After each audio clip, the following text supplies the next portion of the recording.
Hello friends, তোমরা কেমন আছো? তা আমি তো ভালো আছি। আর এই যে দেখো, আমি কিন্তু আমার ব্লগটা আগের দিন রাত থেকেই কিন্তু শুরু করছি। দেখতে পাচ্ছ আমি কিন্তু রান্নাঘরে টমেটোর চাটনি করছি। কিন্তু কেন বলো তো এত রাতে টমেটোর চাটনি করছি? তার কারণ হলো, তার পরদিন কিন্তু আমার বাড়িতে কিছু গেস্ট আসবে। তো তার জন্য একটু চাটনিটা একটু করে রাখলে একটু এগিয়ে যায়। নইলে কিন্তু পরদিন সব রান্না করে কিন্তু সম্ভব হয় না। অন্য কিছু তো আগে থেকে রান্না করা যায় না, তো চাটনিটা করা যায়। আর যেহেতু ঠান্ডার দিন, এখন চাটনি আগের দিন রাতে রান্না করে রাখলে কোনো প্রবলেমই হবে না। তো আমার চাটনি কিন্তু অলমোস্ট রেডি হয়ে গেছে। তো আর ভাবছি, এই যে দেখো দুধের ক্ষীর করে নিচ্ছি। তো যেহেতু এখন শীতকাল, তো তা ভাবলাম যে একটু পিঠে করা যাক। আর যেহেতু পৌষ সংক্রান্তিতে একেবারেই পিঠে টিঠে কিছু করা হয়নি, দেখো ক্ষীরটা কিন্তু আমার মোটামুটি প্রায় রেডি হওয়ার পথে। তো আজকে বানাবো কিন্তু পাটিসাপটা পিঠে। আর তার জন্য এই যে দেখো আমি কিন্তু পাটিসাপটার গোলাটাও রেডি করে নিয়েছি। আর তার পাশাপাশি কিন্তু ক্ষীরটাও রেডি করছি। যেহেতু একা হাতের কাজ, তো দুদিক থেকে না করলে কিন্তু কাজটা করে উঠতে পারি না, আর সময়ও কিন্তু বেশ খানিকটা লাগে। তো ওই তো মিস্টার হাজব্যান্ড কিন্তু আমাকে একটু ভিডিও করে দিচ্ছিল, আর আমার সঙ্গে কিন্তু সে কথাও বলছিল। তো ওর সঙ্গে হাসি মজা করতে করতে কিন্তু এই যে আমার ক্ষীরটা দেখো অনেকটাই কিন্তু গাঢ় হয়ে এসছে। আর দুধটা কিন্তু প্রায় অনেকটাই শুকিয়ে গেছে। আসলে ক্ষীর জিনিসটাই খুব ধৈর্যের, অনেকক্ষণই সময় লাগে। ধৈর্য ধরে খুব অল্প আছে কিন্তু করতে হয়, নইলে কিন্তু ক্ষীরটা পুড়ে যেতে পারে। আর এই যে দেখো তোমাদের সঙ্গে কথা বলতে বলতে কিন্তু আমার ক্ষীরটাও প্রায় রেডি হয়ে গেছে, অলমোস্ট ডান হয়ে গেছে। আর যেহেতু এখন একটু ড্রাই ওয়েদার, এরকমই নামাতে হবে, নইলে কিন্তু ভীষণ শক্ত হয়ে যাবে। তো আমি কিন্তু আমার ক্ষীরটাকে নামিয়ে নেব, তারপরে কিন্তু আজকের পিঠেগুলোকে ভেজে নেব। এই যে দেখো, তোমাদেরকে তো দেখালাম যে ক্ষীর তৈরি করছি। অ্যাকচুয়ালি বাড়িতে কালকে কিছু ডিনারে আমাদের গেস্ট আসবে, তাদের জন্যও করা, প্লাস এবার তো মানে পৌষ সংক্রান্তিতে কিছুই করা হয়নি সেই অর্থে। তো তার জন্যই একটু করে নিচ্ছি। এই যে পিঠে পুলির আয়োজন, খেতে তো ভালোই লাগে, বাট করতে কিন্তু দেখো একদম নাজেহাল হয়ে গেছি। ও কিছুটা হেল্প করে দিয়েছে, দুজনে মিলেই করছি। তবে ও তো সেরকম ভাবে বুঝতে পারে না, তো আমিই করছি। তা ক্ষীরটা কিন্তু দেখতে পাচ্ছ প্রায় কিন্তু হয়েই গেছে ক্ষীরটা। তো গোলাটাও গুলিয়ে নিয়েছি। চলো এবার তাহলে চটপট ভেজে নিই, পরে আবার কথা হবে।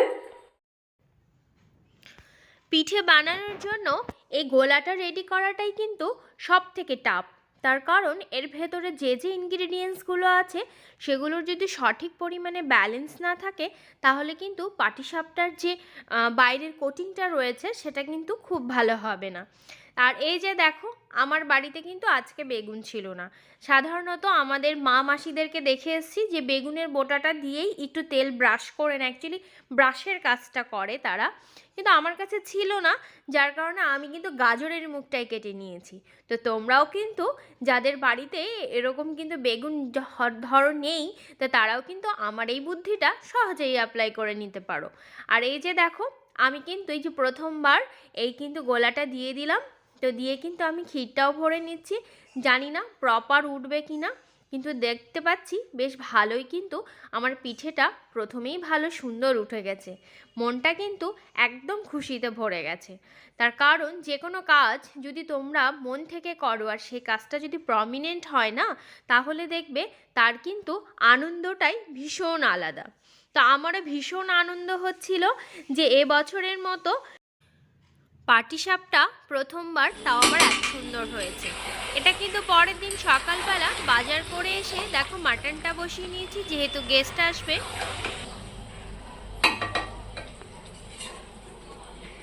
তো এই যে আজকে রান্নাঘর থেকে ব্লগটা শুরু করছি। প্রথমত আজকে কিন্তু সানডে, আর সানডে মানে এমনিতেই অনেক কাজ থাকে, সম্পূর্ণ বাজার চলে আসে সপ্তাহে। প্লাস আজকে কিন্তু রাতে কিন্তু ডিনারে বেশ কিছু গেস্ট খাবে, তো তারই প্রিপারেশন চলছে। তো দেখতে পাচ্ছ তোমরা যে আমি কিন্তু মাটনটা বসিয়ে দিয়েছি, কারণ মাটনটা হতে কিন্তু অনেকটাই সময় লাগে। তো ভাবলাম প্রথমে মাটনটাই বসিয়ে দিই, তাহলে ধীরে ধীরে হয়ে যাবে। আর তার পাশাপাশি কিন্তু আমি অন্যান্য রান্নাগুলো কমপ্লিট করে ফেলবো। তো অলরেডি কিন্তু আমার ডালটা কমপ্লিট হয়ে গেছে। আর এই যে দেখতে পেলেন মাটনটাকে বসিয়েছি, মাটনটা হবে, তার সঙ্গে ইলিশ মাছটা কিন্তু আমি ম্যারিনেট করে রেখে দিয়েছি, তার সঙ্গে সর্ষে ইলিশ হবে। আবার এদিকে দেখো ট্যাংরা মাছও কিন্তু ম্যারিনেট করে রাখা আছে, ওর এই সেদ্ধ আলু দিয়ে রান্না হবে। আর এইখানে রয়েছে কিন্তু দেখো এই যে আলু ভাজা কেটে রেখেছি, আজকে কিন্তু রাত্রিবেলা ঝুড়ি ঝুড়ি আলু ভাজা হবে। তো পোলাওয়ের করারও ইচ্ছা আছে, দেখা যাক। আবার এদিকে কিন্তু এই যে দেখো তোমরা চিকেনটাও কিন্তু আমি একটু ম্যারিনেট করে রেখে দিয়েছি, তো চিকেন পকোড়া হবে সন্ধ্যাবেলা। তাই এই তো দেখা যাক, মেনু তো এরকম মোটামুটি ঠিক করেছি, তো কতটা কি করতে পারি। আসলে একা একা তোমরা বুঝতেই পারো যে সম্পূর্ণ কাজ একা হাতে করতে হয়, তো তার জন্য কিন্তু একটু ভয় ভয় লাগছে, জানি না কি হবে। চেষ্টা তো করছি ভালো করার। আসলে দুজন মানুষ থাকি, অল্প অল্প কিছু রান্না করি, তো একসঙ্গে যখন অনেক কিছু রান্না করি তখন ডেফিনেটলি একটু মনের মধ্যে ভয় লাগে। তো যাই হোক, আশা করছি ভালোই হবে। তো তোমাদের সঙ্গে আবার কিন্তু এই মাটনের নেক্সট লুক নিয়ে দেখা হবে।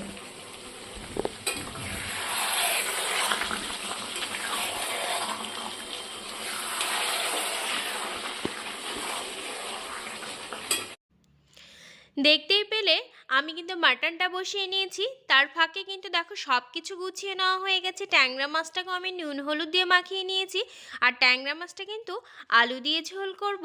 আর এই যে দেখো মাংসর জন্য পেঁয়াজ রসুন সব কিছু কাটা কিন্তু আমার একদম কমপ্লিট হয়ে গেছে। সব কিছু একটু গুছিয়ে নিলে রান্না করতে সুবিধা হয়। ওইদিকে কিন্তু ইলিশ মাছটাও আমি নুন হলুদ দিয়ে মাখিয়ে নিয়েছি। আর মাটন হতে যেহেতু অনেকটা সময় লাগে, তো তার জন্য কিন্তু আমি ডালের পরে মাটনটাকে বসিয়ে দিয়েছি। মাটন হতে হতে কিন্তু আমার কিন্তু সমস্ত রান্না হয়ে যাবে, কারণ মাটনটা একটু ধীরে ধীরে রান্না করলে কিন্তু খুব ভালো হয় খেতে। আর এই যে দেখো আমি কিন্তু ইলিশ মাছগুলোকে নুন হলুদ দিয়ে ভালোভাবে মেখে নিয়েছি। আর এই যে দুটো ডিম দেখতে পাচ্ছ, এটা দিয়ে কিন্তু সন্ধ্যাবেলা চিকেন পকোড়া হবে, তার জন্য বের করে রেখেছি। যে সব কিছু একটু গুছিয়ে রাখলে কিন্তু যে গেস্টরা আসার কথা আছে তারা আসলে একটু কথাও বলা যাবে, তার জন্যই আগে থেকে একটু প্রিপারেশন নিয়ে নিচ্ছি। নইলে কিন্তু রাত্রিবেলা রান্না করলে তাদেরকে ডিনারে আর ঠিকঠাক অ্যাটেন্ড করা যাবে না। তো আমি এই যে দেখো একদিকে মাটন বসিয়ে দিয়ে কিন্তু অন্যদিকে এই যে ইলিশ মাছগুলোকে আমি ভেজে নিচ্ছি।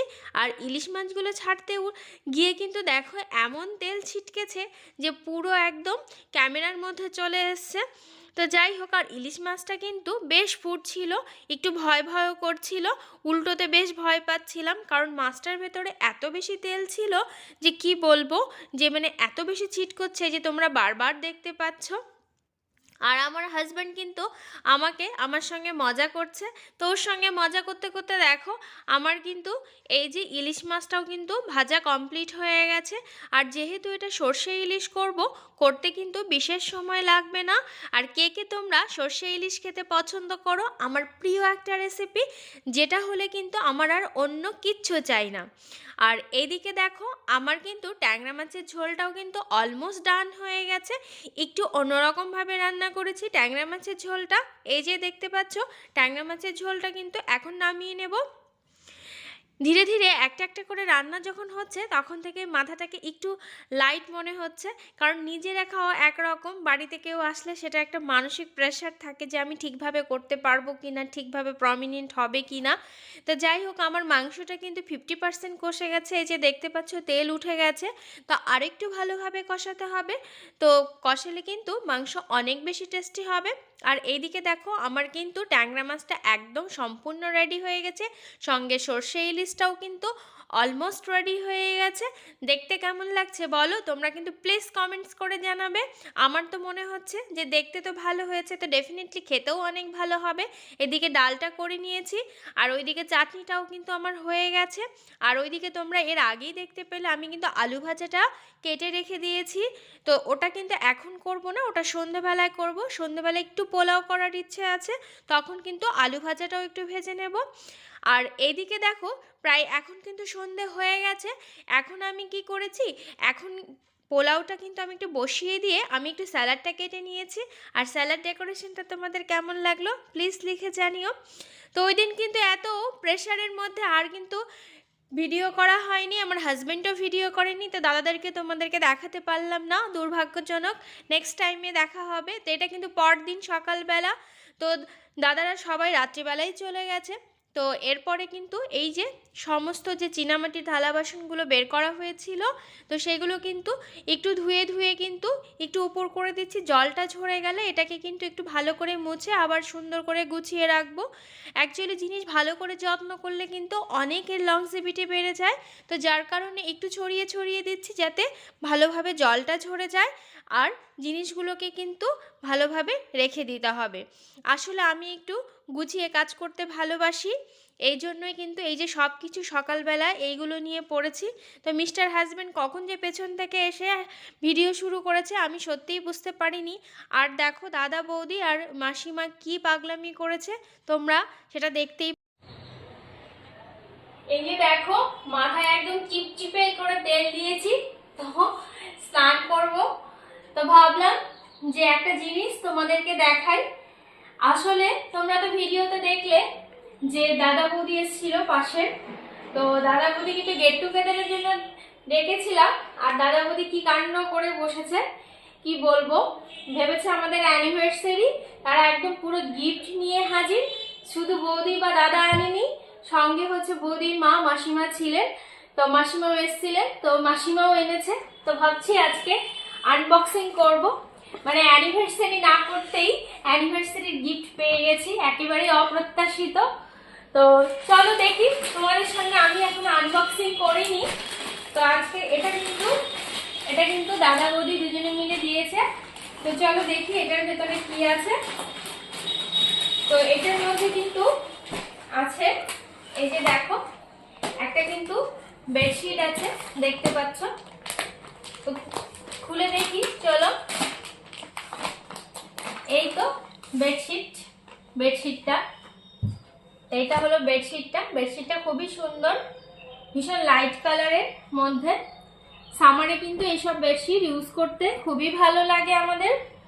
অ্যাকচুয়ালি লাইট কালার কিন্তু যে কোনো সামারে পারতেও ভালো লাগে, গায়ে দিতেও ভালো লাগে।